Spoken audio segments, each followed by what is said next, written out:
What's going on, everybody? Welcome back, Bond's Apartment. Today, special guest. I'm obviously going to introduce him and pull him in, but if you could see the thumbnail, you know who it is. Did a podcast on Blunt Instruments with Lorenzo about the Amazon taking control, or not the Amazon taking control of 007. But I haven't really gotten to talk to Mr. David Zaritsky about it. So hopefully he's somewhere nearby and he'll join us to talk. Oh, look how that worked. Hey, buddy. What's going on, Papa Luke? I haven't spoken to you on one of these since you've had a baby. Pre-baby. Does it surprise you that I'm still doing this with a No. I'm glad you are. I mean, you need, as a father of two, I remember that you need these little escape hatch moments, and it's not like walking away. Vienna Lynn, perfect name, is so beautiful. You want to be around and do things with her, but you also have to do for yourself every now and then. Oh, yeah. Yeah. And you know what? It's funny. You know Brienne, my wife, incredibly well. But like I'm in a golf league on Tuesday, obviously do the bond stuff. A lot of people say like, oh, is Brienne going to let you do X, Y, and Z? I'm like, you must not know Brienne very well. Brienne she likes her time too. She knows that I've got hobbies. She knows that I want to be able to keep doing the things I'm passionate about. As long as I continue my fatherly duties, I don't think she'll have any sort of problem with anything. I agree. I think that Brienne is a younger version of Danielle in the sense that, Danielle and I enjoy our time together, but she enjoys her time not together either. Right. And that's part of the secret of it. Yeah, exactly. It's a healthy thing to do. Absolutely. So thanks for joining me. We're going to talk about a topic that, yes, has kind of been beat to the ground, but you know what? When 6 years goes by without any topics, what do you expect, right? And you and I, in the little intro, I said you and I hadn't talked about this, and we have to an extent. But I've got 3 points I want to make here before I dive into my first question. Number one, you and I are both marketing professionals by trade. So we look at this in a completely different way than most. Number two, you and I are actually kind of excited about this. I think, which is like maybe the opposite of most of our peers here. And number three, I'm looking down. I didn't have a number three. So let's just stick with the two. Your number three is you have memory issues. Yes. Number three is let's get started. So I've got 10 topics. We're going to run through each 10. Are you sure it's not 9 topics? And you 1, forgot 2, the 10th 3, topic? 4, 5, 6, 7, 8, 9, 10, 11, 12, 13, 14. Okay, no. Yeah, there's 10. Okay. We're going to run through each one, and I want your honest bond marketing David expert opinion. Okay. So obviously this news comes out, and without hesitation, and something we are not used to as Bond fans, we hear directly from somebody who's in a sense involved. Jeff Bezos tweets out, "Who would you like to be the next James Bond?" When you see something like that, who isn't a studio head, yes, he owns Amazon, he's not a studio head, does that make you think, is he a Bond fan? Does that make you think, has he also been waiting for this to get done? What were your thoughts when you saw something like that? I mean, my initial Rorschach test shotgun approach thought was he's having fun. He's having fun with it. This is, first of all, nobody should have taken it seriously. There were a few people that are like, look, they're trying to find a Bond, the new Bond through a tweet. It's like, relax, Francis. No, they're not.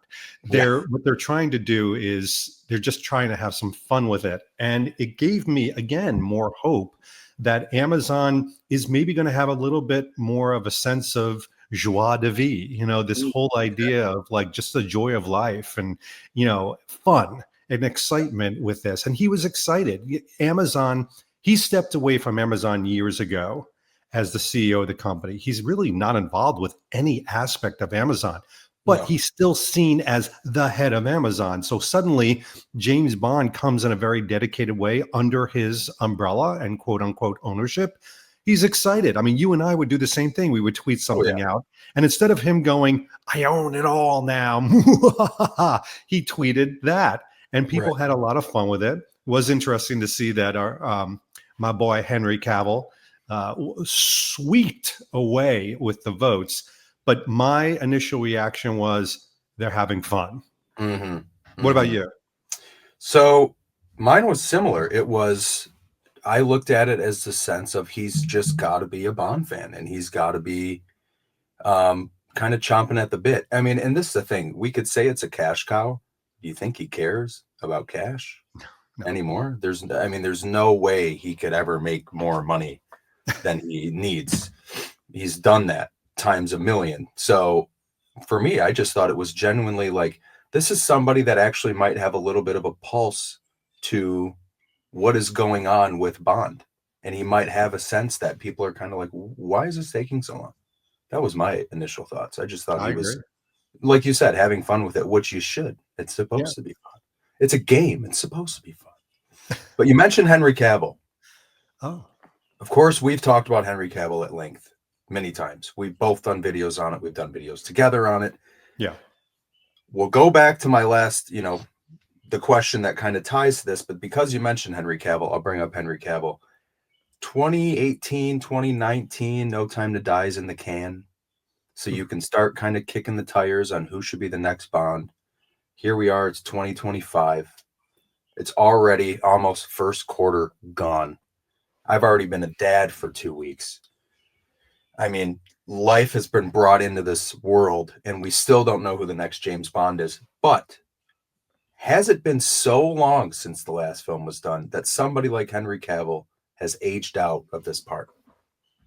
I know the discussion of age is a fashionable discussion. I think it's played its course in the sense that I've stopped thinking about age and I think more about the person's stamina and availability. Like I'll be again, totally blunt about this. When I heard the Amazon thing, it opened up the doors to so many new opportunities that I didn't think were possible under Eon. Like I thought Henry Cavill will never be hired under Eon because they Right. are going to look for a relatively unknown. It's what they've always done, or maybe somebody with a tiny, tiny, tiny bit of Mm-hmm. um, you know, celebrity, but tiny bit, Yeah. smidgen, solace, quantum, man. Yeah. But in this case, I thought, oh my gosh, Amazon, this opens the door to anything and everything. I think the possibilities were exciting. But I had a really good industry friend of mine who works in the entertainment industry said, people need to stop thinking about the chronological age of a person and instead think about what they look like and what they Yeah. will look like 10 to 15 years from now. So if Henry Cavill is the type of person that can look like they're in their late 30s, early 40s for the next 10 years. And look, I'm not saying I'm a spring chicken, but I don't think I look like I'm almost 60 years old, but I'm almost 60 years old. I mean, it's a crazy thing to think about. No, you look fantastic. You look better than me. Well, Only thank one you. of us looks puffy on this video, and Yeah. it's not you. It's Sunday morning, damn it.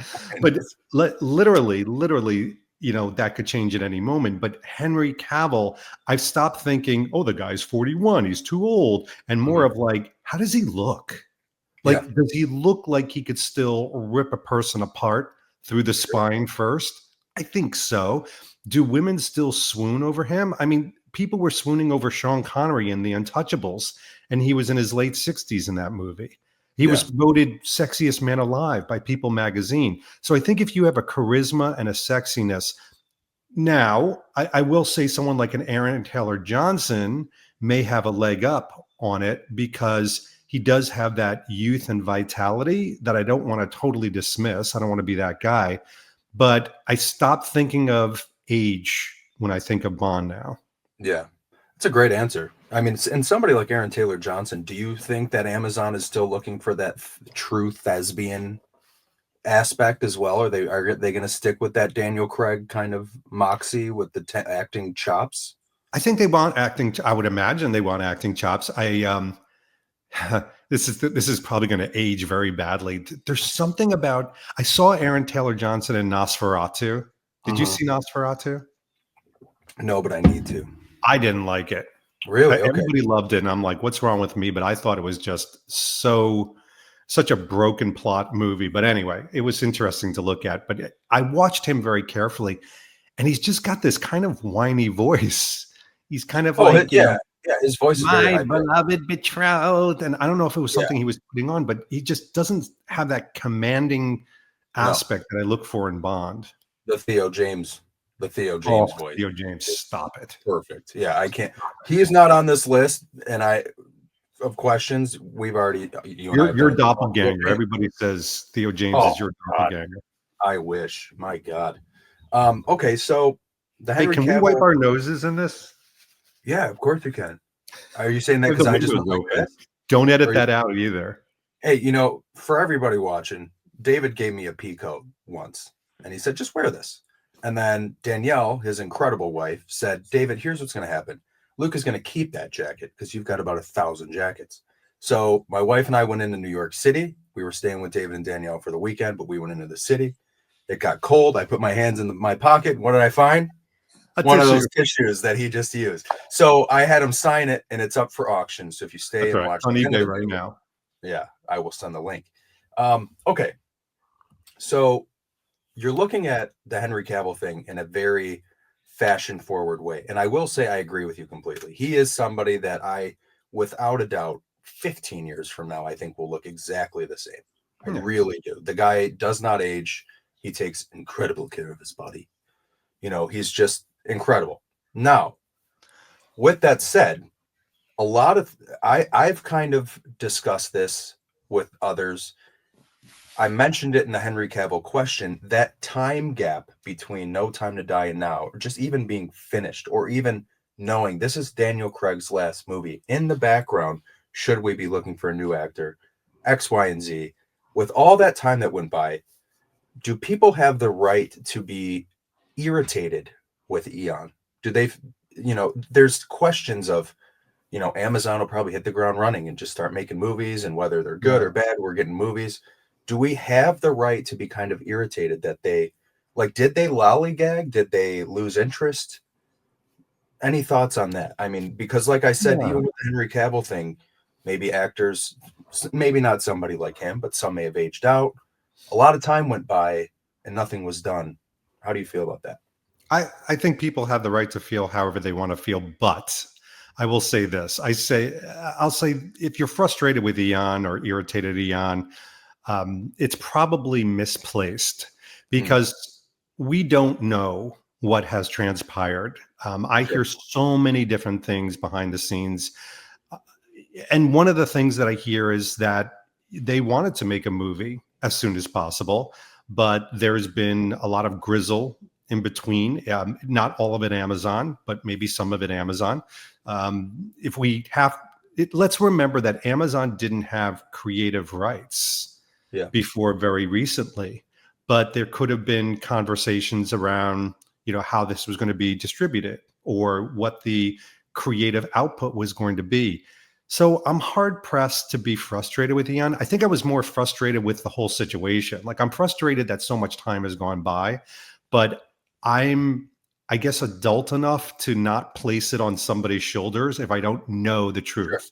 Like I can't go back to Barbara Broccoli and Michael G. Wilson or Greg Wilson or Eon as a whole and go, damn it, it's their fault. And I'm glad that they're kicked to the curb. Come on, Amazon. Like I'm not doing Mhm. that. The reason I'm excited about Amazon is not because we get rid of Eon. My hat's off to Eon. They've done an amazing job for 63 years. Yeah. I'm excited about Amazon because I think it's exciting to think of everything being possible now. Mm, And it's almost like if you and I had a blank slate coloring book for James Bond, what are the different colors that we would use? It would be so right. vivid. Probably like a nice sage green. Or a persimmon. Yeah. Is that what it is? I don't know what persimmon Behind is. you? What the hell is that? That looks like a fresh balsam behind It you, I think. oh, a seafoam green. Yeah, Actually, which is what this room this is smells like. called billiard green. Sherwin Williams. Oh, like an air hockey table. Awesome. Okay, so next. Yes. Now, discussing Eon and of course the 63 years of just unprecedented film just legacy. Just nothing like that in the history of cinema. obviously it's bittersweet. Now, when you look at it, do you look at it in the sense of it's kind of like, okay, they finally decided maybe we don't have the energy. Do we let somebody take the mantle?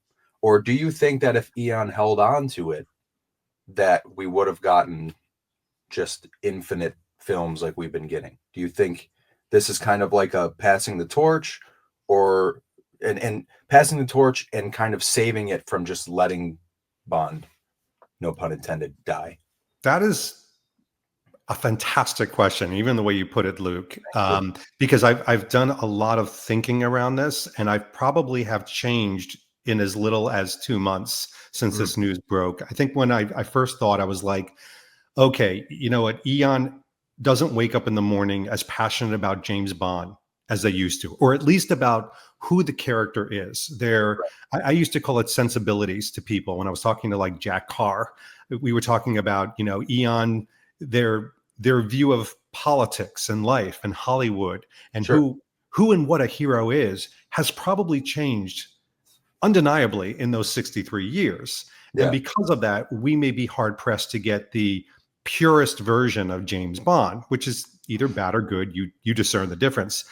I've moved away from that whole they're not as passionate. And what I think is I think their passion has waned also because of the business aspect, not just Mm, who James Bond is yeah. or if they've changed politically or whatever it is. I think also the business can take a lot out of you. You think about your job, my job, etc. It you have your bad days. And I Sure. remember the stories of Cubby Broccoli in going through lawsuits, and it would just wear on his health. It would wear on his attitude. I mean, Barbara Broccoli even talks about this. Right. And I can imagine that behind the scenes of James Bond, you have a certain ugliness as well as the beauty every day that they don't talk about because it's not good for PR. And that ugliness can certainly weigh on you. And I think that that was also had to be a passing of the torch of like, you know what, we've done this in our heyday. We've done everything that we could do. People forget, Bond fans forget that not every James Bond movie is a thing of beauty. The Right. process to make those movies, even when it's a beautiful movie, is not a thing of beauty. They go through a lot of grizzle and issues and legalities and hardships. So that can take its toll. And it was time. I'm glad they did it without an explosion. Yeah. I'm glad they're doing it on a, I was going to say on a high note, but you know how I feel about No Time to Die. I'm glad they're doing it sort of on their own terms. I'll say it like that. Yeah. Well said. Hmm. Well said. I'm It's the morning. shocked that you said something so beautifully. It's Not it's the at all. morning. I think well in the morning. After three Yes, you o'clock, it's do. going to be poop. Well, it's funny that you call it morning because you've probably been up since 2 a.m. Nah, Yeah. 5. Psycho. It's Sunday. Um, I'm sleeping in. oh, good, good. So, okay. So now let's shift into the fact that this is now Amazon, MGM, Eon is out. A lot of the, a lot of the chatter, for me, it's a lot of the scary chatter, spin-offs. This is Hmm. something I know we've talked about, Yeah. but you and I have talked about it in a different sense, and I've kind of actually used you and I as friends as a example, because the easiest thing to compare it to is Star Wars and Marvel.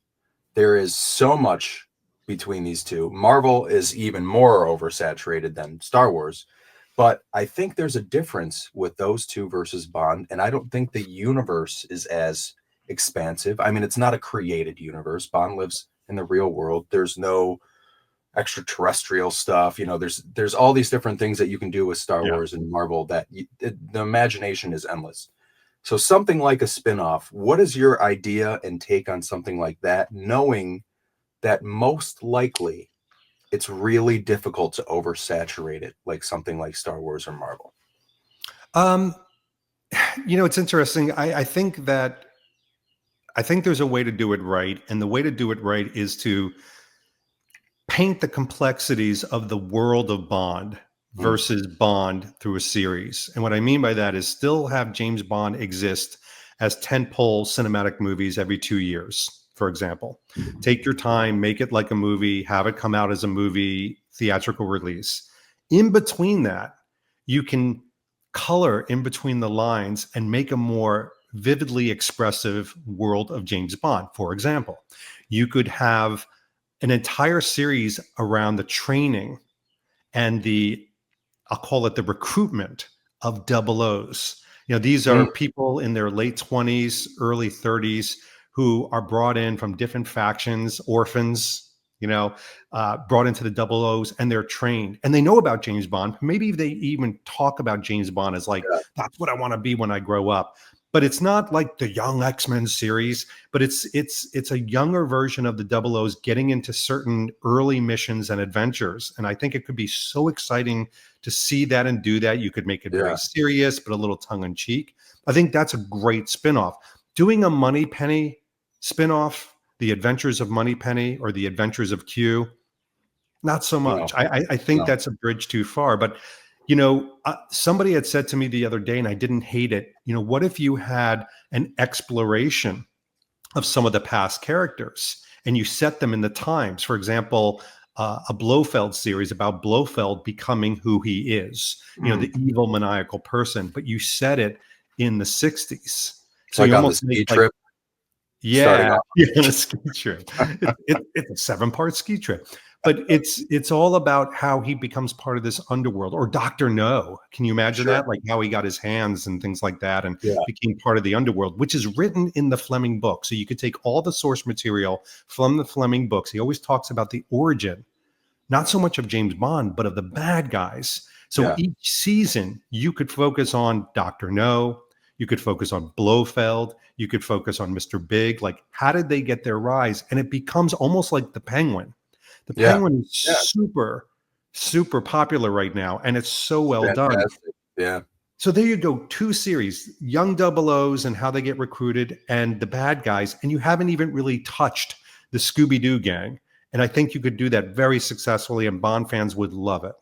Agreed. Agreed. I love that idea. And the first thing I thought of when you mentioned the kind of new recruits is that show Slow Horses on Yes. Apple. I You love know, that show. but it's like, I mean, think about it. It's a show where they reference MI5, MI6 in every episode. Yep. It's essentially young spies that are trying to Yeah. find their way that have You most got the like, washout guy that was yeah, part of like the big thing, but he exactly. washed out, but now he's trying to prove himself again. Right, right. So it's Yeah. like kind of something similar, but not people that are like in the, I think Slow Horses, the whole concept is they failed and then they got Yeah. put in this kind But I of mean, you even exile. have like in this double O series, which I think it just should be called double O, keep it really nice and snappy and punchy. You have Q Branch in there. Like, Yeah, they're utilizing a lot of the tropes. Like, yeah, don't be embarrassed about James Bond. That's the yeah, other thing. I don't want Amazon to ever walk away from the tropes and embarrassment in their other content of James Bond. yeah. See, the only way, and I love this idea completely. I even love the name. God, are you good at this stuff? But the one thing I would say is if they do that and they're doing Q Branch or Money Pennies in it, you got to have the same actors as the films. Yes. Period. Yes. Like you can't have like a Q for the movie and Q for like there's got to be the No. continuity there. Think of this as an extension of the world of Bond. And I keep saying like the wonderful world of Disney, the wonderful world of Bond, but it all of this can exist in the world of Bond. So in between the movies, you're not having your audience staggered. You're not having your audience reach a valley of Right. content and information. They're constantly being barraged in a positive way with Yeah. this world of Bond. I love it. I mean, and you can also kind of go as far as saying like one of the best Marvel series is Daredevil. Daredevil is Have you fantastic. seen the new one? I haven't yet, I but haven't either. I've seen the old one and it is incredible. But the one thing that as a Marvel fan is it missing is any sort of cameo from any of the actors in the movies. Like it'd be nuts to see all of a sudden Chris Evans, Captain America in that. You know what I mean? That just like validates the whole series for me, Yeah. Yeah. you know. So next, we've talked about Christopher Nolan a million times. There's rumors about whether he was talked to, whether he wasn't talked to, blah blah blah blah blah. But instead of necessarily focusing on something or someone in particular being Christopher Nolan, do you like the idea of like you hire an actor and say you've got 3 movies and you're going to do all three movies with the same director, and it's Mhm. going to be an arc, and then you're done? Or would you rather it be the Roger Moore, let's get as many out of this guy as possible? Or kind of just the whole real formula of Bond up until this point. You hire an actor and you do it as long as you can until it's no good. What would you prefer? I I like I'm going to mix your model up a little bit, but I like where Okay. you're going. I like the idea of a minimum commitment for an actor and a director of three movies. I think Okay. them working together, getting a shorthand, and working on a very specific story arc. So I like the individual missions, but I like that, a director will get a flavor. Look at Terrence Young, for example, people like that. They get a flavor of who the character is. And just as they're getting started, you're replacing them. No, don't do Yeah. that. Yeah. So I like that. But I'd like it to keep it at the end of the third movie for both director and, quite frankly, for actor, but mostly for actor. You give them the chance to go for another two. If Yeah. they're still energized and keeping it up and they look the part and feel the part, why not? So not so much the Martin Campbell approach where you're like basically giving them a movie per actor. You'd rather have them kind of get their more of a Sam Mendes type approach. Correct. Yeah. Okay. So that kind of Or Peter Young or Terrence Young. Yeah, Peter yeah, Young. yeah, Listen, you know what I yeah. mean? So that kind of answers another question I had here. One of the questions I had was Star Wars, obviously, probably uh, not for the best. 7, 8, 9 was like kind of allowing different directors to come in, and Ryan Johnson did one, J.J. Abrams did one, and then the spin-offs, Rogue One, just different directors. Do you like that approach? Do you like the idea of Amazon? Because my thing is, I could see Amazon doing like, let's go after Chris Nolan. Let's get the biggest fish out there who we know this is going to be a 90 plus on Rotten Tomatoes. It's going to make over $1 billion. Yeah. It'll be nominated for cinematography and sound and all this different stuff. Or do you like or I should say, but I can also see them saying like, let's let, you know, Christopher Nolan do one. Let's let, just for Quentin Tarantino, obviously never, but you know what Yeah. I mean? Let's let J.J. Abrams, do you see them doing either or is there one that you kind of see them leaning more towards? Well, let me first start off with your Star Wars example, because the reason why Star Wars 6 is so afraid of Star Wars Oh 7 God, is because Star Wars 7, 8, 9. that doesn't count because 6 is 60 years old now or whatever, I 50 years couldn't even old. get that out. It was so stupid and I juvenile. All know, right. Anyway, I know. I've I played heard the it when I said it. I heard it.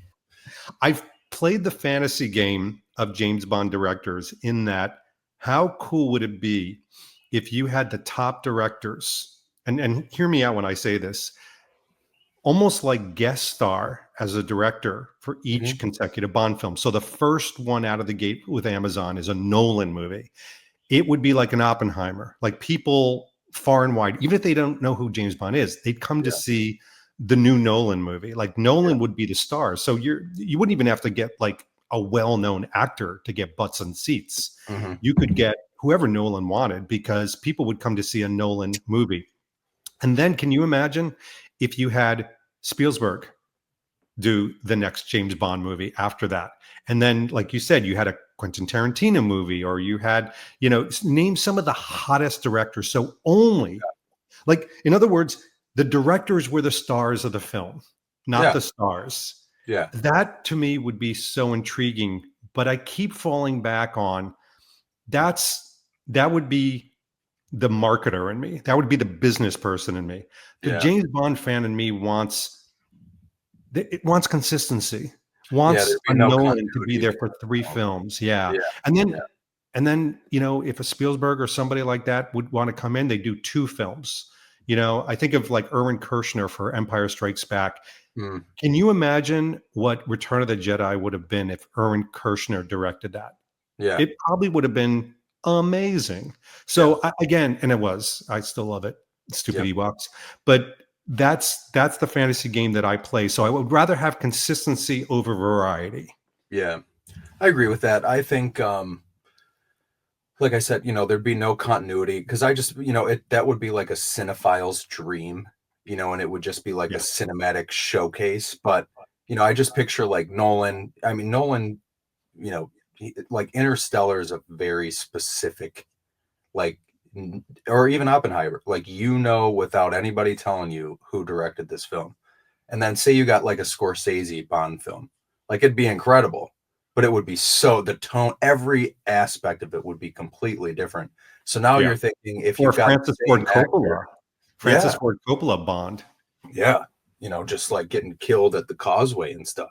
But Francis But Ford Coppola would want to make a trilogy. Like, yeah, he's very and it'd be much three into and a half that. hours long.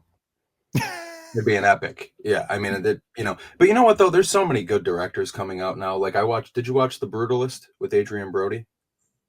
That he No, won not yet. I want to the see it, but Oscar for? It's very long. It actually has an intermission built yeah. in to the movie, But I but heard it it's is amazing. incredible. It's incredible, and he's fantastic. I heard But like, even like cold-hearted people like yourself could cry. yeah, I didn't, but I could have. I Yeah. didn't, but Yeah. I could. And is it true that you were eating Gino's pizza bites while watching it? No, Like no, Gino? no, no, no. I was trying to go, full. He's Hungarian, so I was just eating Full frontal Hungarian, nudity? whatever. Yeah, well, that too. Yeah, I watched it naked while eating Hungarian food, whatever Hungarian food is. Oh. Anyways, okay, so moving on from that. So now we've established how we would want the directors kind of to be chosen and what their tenure would be. Toys, Ooh. games, Ooh. clothes, video games. Do we feel like the possibilities are endless now because of Amazon? Do we feel like more Legos, more toys for kids, more teddy bears for grown ass men? Jesus. What's on his head? You've insulted Tag? him. Is that a tag on his head? That's probably Yeah, what's it's the insulting. well, because this is a very bougie bear. This is the Stife. It's a Oh, that's Stife bear. They're like highly collectible. yeah. How much does that cost? $1 million. Free 50. It was free 50. Yeah. Free 50. But I like him. He sits on my desk. Yeah, he's cute. He's cute. But seriously, Toys. toys, games, merchandise. I mean, I've said this to you a million times. When Die Another Day was around, I remember going to the airport with my parents, and they had a whole kiosk of the die-cast cars. That Yeah. is not a thing. Now it's just, the Johnny Lightning or Hot Wheels or whatever it is, but you got to kind of like search far and wide, and you see the same couple cars. And do we Yeah. see like endless possibilities for Amazon to say, like, let's Yeah, start we do. marketing to I, all ages? not to plug my channel on your channel, but I just released last week something about the licensing and merchandising through Amazon of James Yeah, Bond. And I'll put the link in here. I'm sure people only found me because of you anyways. There was no. years But that so, David's understudy. the head of licensing and merchandising over there, Jamie, she has her act together, and they do an incredible amount of research through the fans of what people want, and then they make it, and it's Amazon. Yeah, give the fans what they want, exactly, like Lego and things like that. But I believe that they will have the dreams that we've had growing up as Bond fans will come true through Amazon because of the merchandising juggernaut that they are. So we will have figures, we will have play sets, we will have toys, we will have games, we will have video games, we will have all the things that, we wake up in a feverish sweat and go, Eon, what's wrong? Why will you only make $1,000 sweater for me? Yeah, I think that is going to be a turn of the worm. I think there still will be luxury products because sure. You Bond is a got luxury yeah, brand, yeah, but I think Amazon is going to make more what I call products on demand. The type of configurable, personalized items that capture everybody's wallet and affordability. yeah. And this will make it more inclusive instead of exclusive. Agreed. Agreed. I mean, yeah, there's nothing better than being at Target and being able to pick something up for $10 that you can just Hmm. immediately throw on your display. Yeah. And You know? I don't get this. I see and hear Bond fans go, I don't want to walk into Target or Walmart and right next to the Star Wars figures see a bunch of James Bond figures. And I'm like, why? Why? Like, folks, do you remember like GI Joe, how big it was in the 80s? Like GI Joe, the 3 3/4 action figures with the vehicles was huge. I remember going in there myself, and it was so exciting as young people. And Bond, look, if Bond is PG-13, which it always will be, and it's so approachable, young people today are complicated in a wonderful way, and they're more mature. And I think that they can handle an action-oriented toy line. Like their heads aren't going to explode, you know? Right, So right. let's give it to them and us and me. Yeah, and me. I don't like toys. Yeah. Yeah. I have too many 1970 and 1980 toys. I need to start getting like, ones from 2025. You gave me this.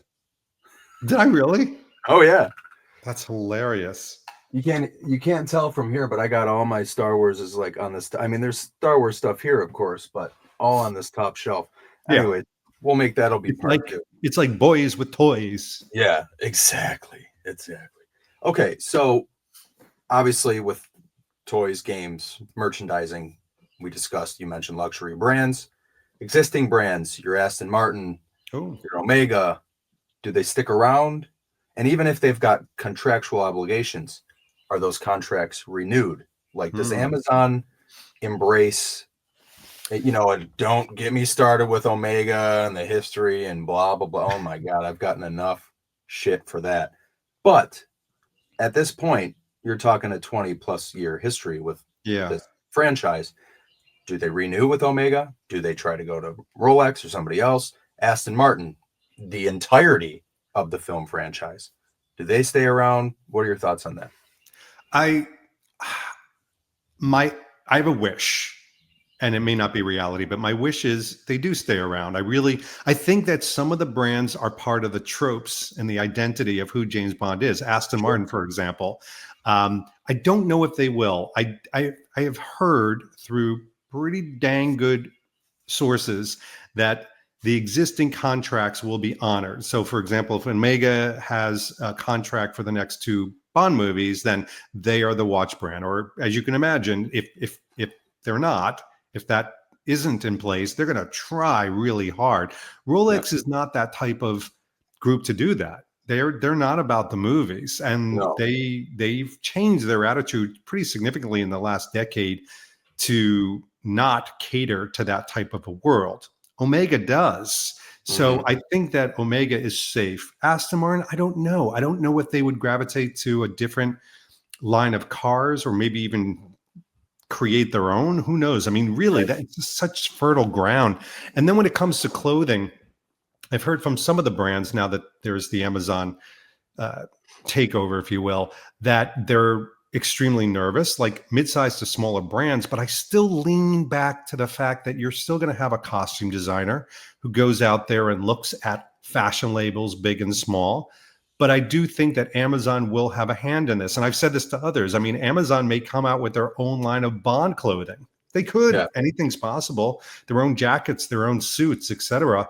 Um, I my opinion right now is that loses a little bit of the luxury essence of who Bond is if you're going off of Savile Row. I love, the Timothy Everest, Anthony Sinclair's, Tom Ford's, all those Briones. I Yeah. love those, and I love the heritage around them. I hope we don't walk away from that heritage aspect. So with that said, say let's take Quantum of Solace for example. I think it's Oh, the absolutely perfect movie to reference. probably. So you've got the most beautiful Tom Ford suits, arguably the best tailored. That's for you, Matt Spazer. The best tailored in his tenure. I know he hates the way it was tailored in Spectre and No Time to Die, and even Skyfall. But so you look at Quantum, they introduced Tom Ford, tailored perfectly, just Yeah. gorgeous patterns, gorgeous everything. But then there's scenes where when he goes and fights whoever his name is, takes his jacket, and that's what the Adidas Y3 or whatever that Yeah. one's technically called. Okay, Yep. so you got Adidas. Nobody knows. You got Oh. to be like us to know. Mhm. So if that was like an Amazon Basics, would you be upset by that? And hear me out. The guy he beat up and took a jacket from doesn't necessarily need to be a Tom Ford, you know, No. fanboy like Daniel Craig is. So it's like, or James Bond, I should say. So those situations, is it super far-fetched to say like maybe you're not seeing Bond walk out of his flat wearing this, but along the way he might pick up these pieces. He actually wears them, and they're from Amazon or Calvin Klein or something along those lines. Not Yeah, necessarily it an wouldn't bother me at $8,000 all. jacket.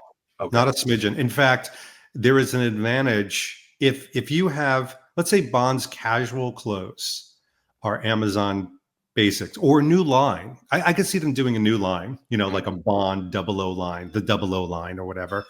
It wouldn't bother me as long as they're well made, sure, as long as they fit and look well, because it's movie magic.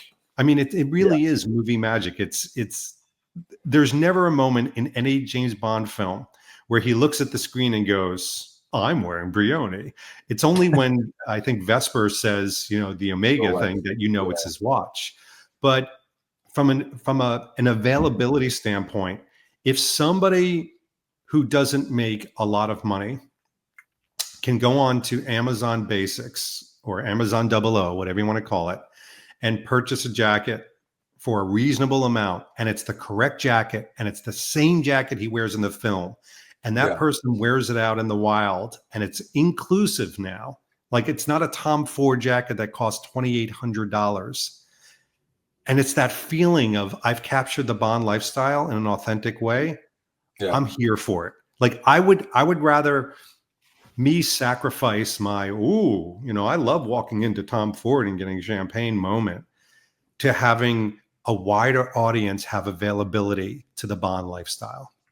I agree. And I think the perfect example is whenever we get together for gather-alls, there's endless Sunspell polos. Yeah. And I have said a million times that is my number one sartorial Bond piece because it's always available and it's $150. And the way it's made, the way it fits, they Yep. could charge 300, 400 for it and nobody would bat an eye. So to your point, and I released a video, that $25 watch roll Daniel Craig had on Esquire or GQ, whatever it That was. exploded. That video went nuts Yeah. because it's a $25 watch roll that Daniel Craig has. So imagine they're like, Henry Cavill wore this jacket for a half hour in the new movie, and it's Yeah. $30 on Amazon. It would sell out in a minute. You'd get two. You'd get I'd get multiple. one to wear and one in case it gets a rip, Yeah, or like you can display it, something like, those are those times where like something like this Connolly jacket, you and I both know this is not a cheap piece of clothing. Right. However, sometimes I wear it and I think, oh, it's a little short, or I think, oh, the sleeves are a little this or that.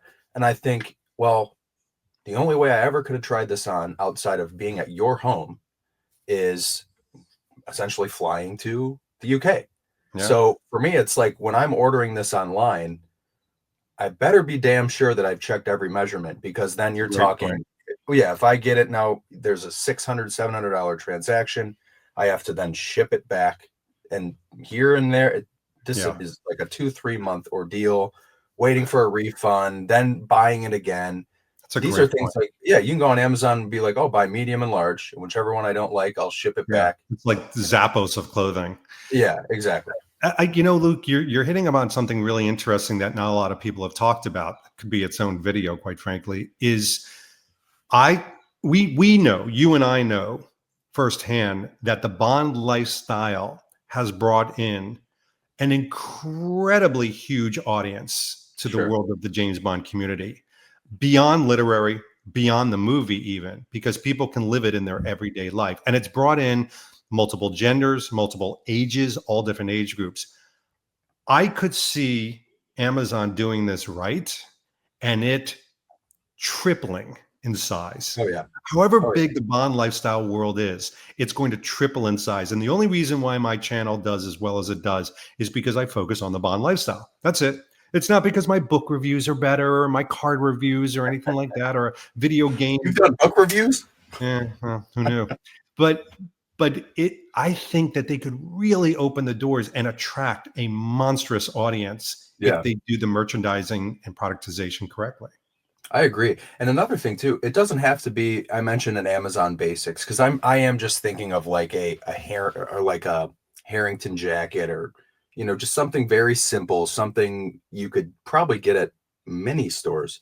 And it doesn't have to be, say it is like a Calvin Klein, it's like $75. But Amazon has it on Amazon. Right.